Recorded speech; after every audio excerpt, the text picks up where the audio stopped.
What's up everyone, welcome back to the channel. Today I got my buddy's S550 sitting in the garage. He just got these new forged wheels and they're missing something. He's famous for it.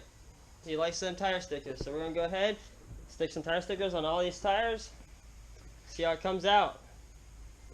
Them forged wheels though, yeah. Alright, so we went ahead and took the tire and wheel off the car. Went ahead, took some degreaser, degreased the whole entire wheel, or tire I mean, not the wheel, the tire, and let it dry. Used the blower over there. That was the easiest to dry it. Whole thing's pretty dry, so we're gonna go ahead and slap these stickers on. Wish us luck. Them bad boys right there, look at them. Yeah, Nitto baby. It's the only way to go. Got them on. Now it comes in a plastic like this with a sticky back to it that holds them all on there, and then on top of that it comes with these plastic covers that actually covers each one.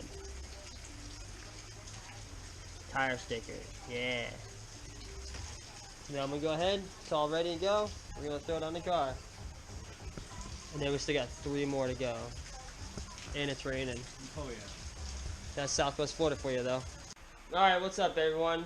Got it finally done. Took a few hours though, and of course we're straggling. We didn't really hustle and bust it out like we should have. We just socialized and hung out. But anyways, got it all done. Check it out. I'll get out of the way so you can see.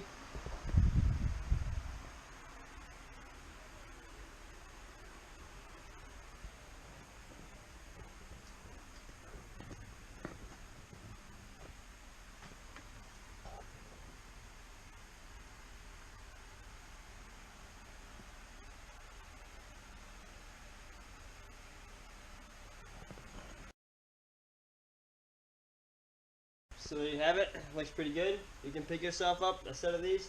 And of course, everybody does a little bit different. Some people, the way they stick it on, they do different techniques to be able to get it to adhere better. You know, you can take a little bit of sandpaper if you're going through or something like that. It's all up to your preference, what you feel like doing, how much time you want to spend. But then again, you know, for $100-something, you know, if you don't want to just piss the money away, then I would suggest putting some time into getting to stick. If not, it's not going to last, and then you have to redo it again. Anyways, if you're new to the channel, hit that subscribe button. Make sure, please make sure that your notification bell, the bell, is dinged, so that way you get all my wonderful notifications for all these wonderful videos, or you'd be missing out on this sexy car. See this thing? Thank you. Give this video a big thumbs up. I really appreciate it. Until next time, peace.